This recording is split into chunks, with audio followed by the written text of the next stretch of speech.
kept up. Happy to answer any questions that you've got, but those are my three main points. I'm going to ask the canonical question now. How are you going to get graduate students more involved in our Zoom?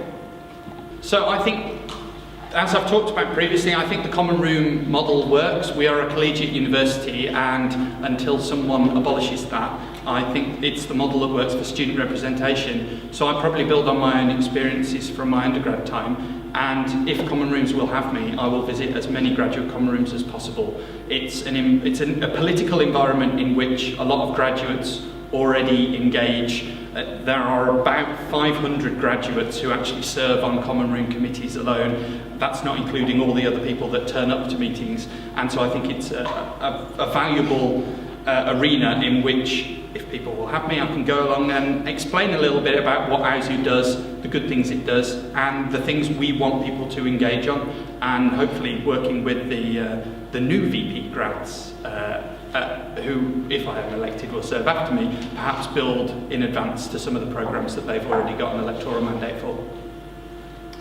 Great. And any further questions?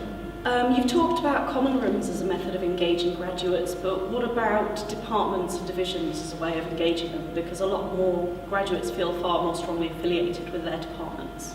Absolutely.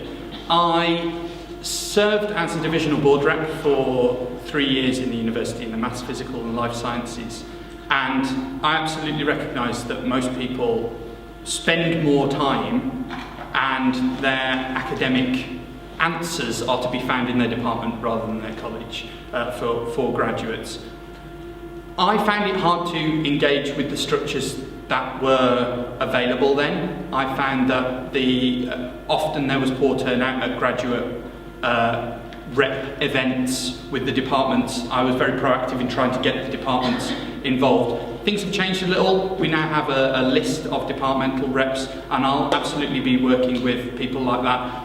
One of the key things that's going to happen is we're going to hopefully have a bit of a termly graduate conference of all different kinds of reps where we can do exactly the kinds of things that you're talking about.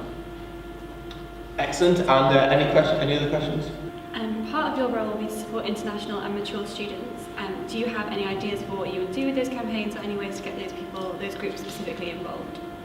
So I think there's an obvious avenue with the recent changes to both the issue around student visas, students being involved in the immigration cap and things like that, and the recent changes to how, for want of a better word, the university has to monitor international students. I think we really have to proactively engage on those kinds of issues, but hopefully we can have a more positive relationship with international students.